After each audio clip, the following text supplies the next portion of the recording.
Well, he's a young man, Oezmen, 19 years old, and we saw in his semi-final what this means to him. It was a good win that he got against Rhys Lynch of Scotland by 4-0. Emotional scenes when he got that victory. He was flying all over the ring, and he will absolutely believe he can do this. And you have to believe you can do it against someone like Cruz, or you may as well not bother. Well, he's already accounted for the 2015 World Championship bronze medalist, the experienced, outstanding Indian boxer Shiva Thapa. And again, belief isn't something that he lacks.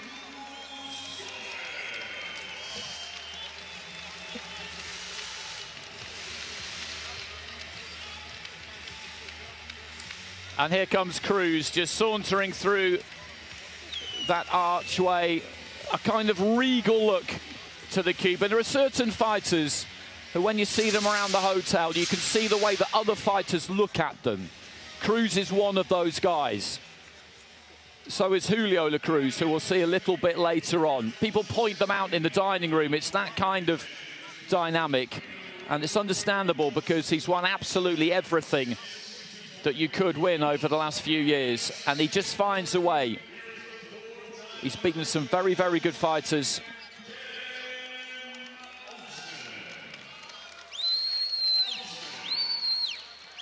Oezmen introduced.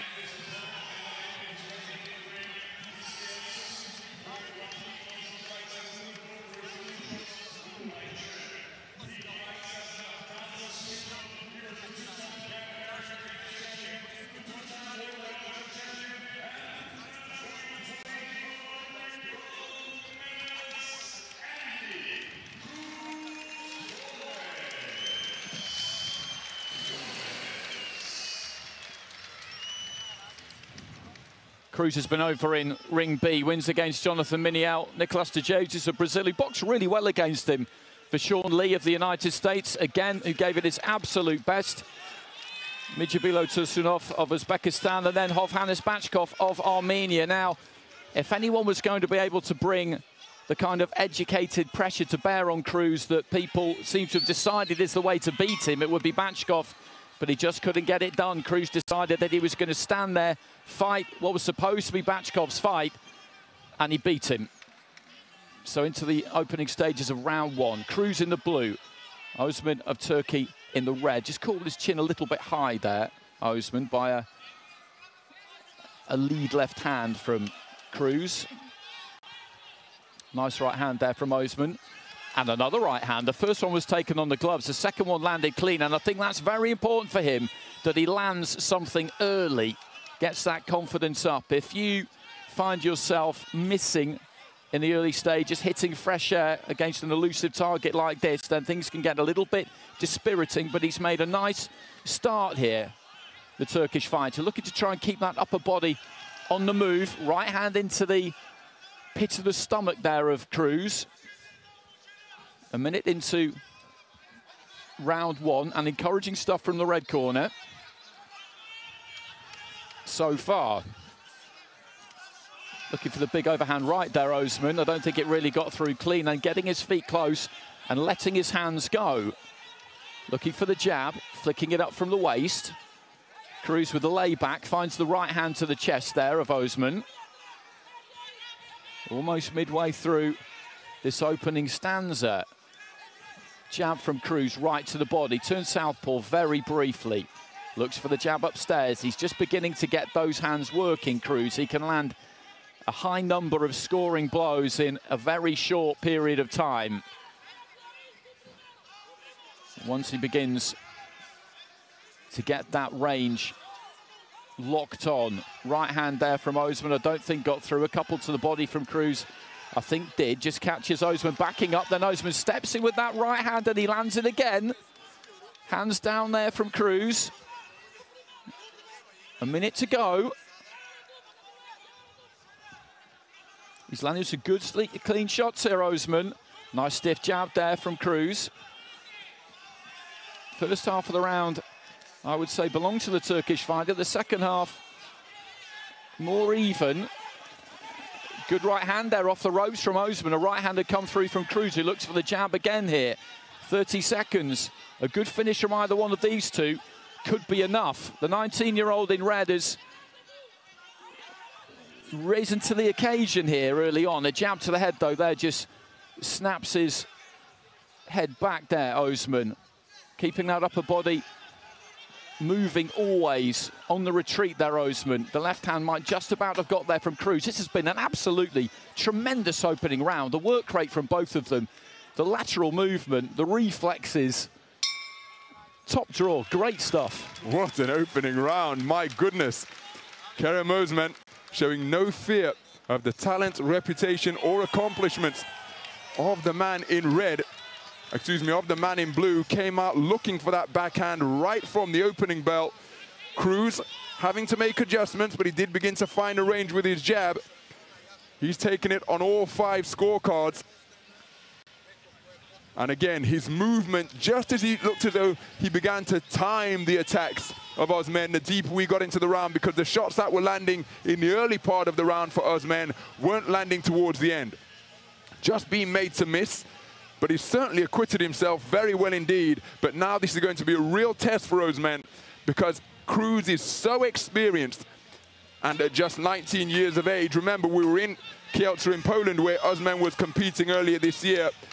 This is probably going to be beyond what he's experienced before. How will he deal with the test that lies ahead against the man from Cuba? So into the second round, Cruz quickly onto the jab, and he did lock on towards the end of that round in the second half and began to find that beat, that rhythm, hear that music in his ears. But I think he's a bit unlucky myself there, to be honest with you, the fighter from the red corner, to get nothing in that round. I thought he landed some good solid shots. Early stages of the second, Oezmen Turkey in the red, the all-conquering Andy Cruz of Cuba in the blue. And there's that right hand that landed a couple of times in the first round, didn't land on that occasion. Cruz with a pullback, right hand came back. Jab from Cruz. He's trying to keep that head on the move, Oezmen. And he's well advised to do so.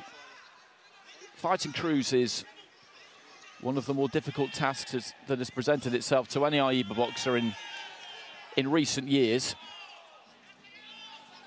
Oezmen looking for the right. Cruz had that left glove up. His movement, Cruz, obviously is terrific, but it's also economical. He moves fractions. He makes you miss by fractions. Good example there, just takes the feet out. The jab is just millimeters short of the chest.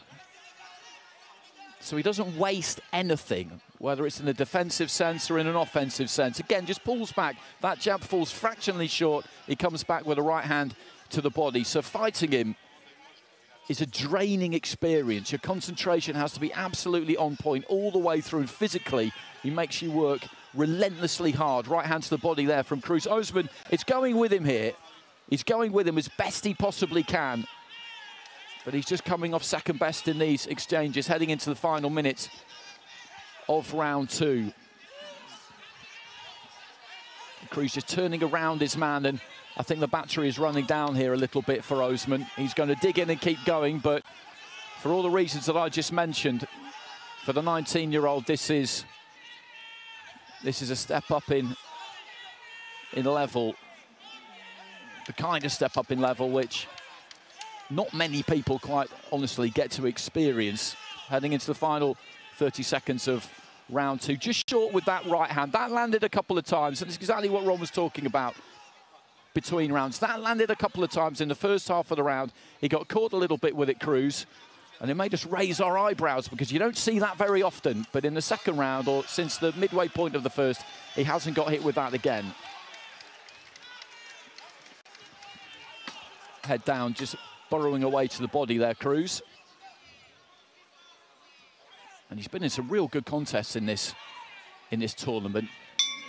He's been pushed hard, Cruz. He's been pushed hard here. He's just too good for him. That's how it appears after 2 rounds, and I think, to say, a clear round for Andy Cruz. But this is going to be a really interesting period now for Kerem Oezmen, because I think he's given absolutely everything. Physically, in terms of his repertoire and what he possesses within him. And there was a point when he tripped to the canvas with about 45 seconds to go in that second round, where he breathed and his lips flapped together like that of a whoopee cushion. You see a 10-8 score returned. I don't think he's got much left energy-wise. This minute intermission going to be crucial. But now this is going to be a test of what lies beyond his skill, beyond his conditioning. Because I think it's those qualities that are going to be tested here. And his corner will no doubt be keeping a close eye on him, because they may be called upon to show some compassion if Cruz decides to go through the gears. So 3 more minutes to go, and he's going to have to dig in here, Oezmen, no doubt about that. But I equally have no doubt that he will, because he's that kind of campaigner. It's been a magnificent effort from him to get through to the final, and this has been a good effort from him too. That opening round, I thought he gave a very good account of himself. Could maybe have got something from the judges in that 3 minutes. But that second round, Cruz just turned the heat up. And this is what he does. He just raises the temperature bit by bit by bit. You'll be working harder at the end of the fight against him than you will at the start. It's, as I said, an utterly draining experience in every conceivable way. Oezmen was slightly off balance there as he was trying to throw a couple of punches in from an odd angle out of a almost southpaw stance. Gets on the inside, has a little wrestle, then drops to his knees. And that's just an indication, I think, really, that there's not much left in the tank. He's got 2 more minutes here. Cruz with a dig to the body. Again, just slips underneath the left hook and then goes to the body. Combination on the inside, and a right hand just drops Oezmen there. He just taps the corner of his right eye, looks over towards his corner, shrugs his shoulders. They're just telling him to get the gloves up, basically, as we head towards the midway point of round 3. And I think there's a chance that, as Ron said, they might need to start thinking about this. To be honest, I don't think they will. I think they'll leave their man in there until the end, because I want him to see the final bell. But the tank is emptied quite quickly since about the midway point of round 2, and that's not a criticism, it's just an observation. Cruz here has got just over a minute as he comes forward. He's on the prowl again. Oezmen gets right up tight and grabs hold, pins the arm of Cruz on the blind side of the referee. For a 19-year-old, that's a nice veteran's trick. Then looks for a big uppercut, walked him back towards the ropes. That killed the clock. That took out a few seconds, so he's got under a minute here. Oezmen just backs up to the ropes, throws that right hand, looked to move onto the shoulder, couldn't quite do it because Cruz had got wise to what he was up to there. And now Oezmen grabs hold again, ends up on the canvas, but again, this is just seeing the seconds tick by, and he's going to make it through to the end here, Oezmen, I think. And I'm glad. I'm glad to see him do it, and see him do it without taking too much stick in this final round, because this will be an almighty learning curve for him. It's been a wonderful 2 weeks for him. And Cruz, once again, is going to reign supreme here and pick up his 3rd AIBA world title in a row. He's back at back at his preferred weight. And there goes the bell at the end of the 3 minutes of that final round. And halfway through it, I thought you might be right there. I thought the corner might have to have a little bit of a think about this, because when he dropped to his knees from that right hand, he looked absolutely done, didn't he? But I'm pleased to see him get through there, Oezmen. Great couple of weeks for him, but this man, he's as near unbeatable as you can be at the moment, I think. In his peak, at his peak, physically, mentally, everything working for him, so confident, but that confidence comes from the hours spent drilling and drilling and drilling, practicing his skills. Once he steps into the squared circle, while his movement, his confidence, his ring craft, all those things combine to make him near unbeatable. Always has an answer, whatever the man from the other corner brings.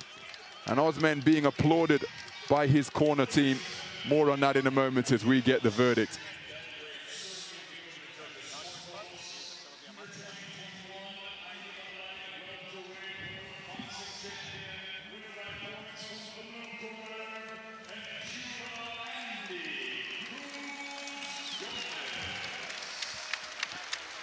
Well, all the way back when I first saw him in 2015, he was at bantamweight. He was behind Robesi Ramirez at that point, so didn't make it to the Rio 2016 Olympics. But since then, he moved all the way up to light welter, which has been 64, 63, 63 and a half in this tournament, and he's reigned supreme as he just shows us a few moves in the middle of the boxing ring.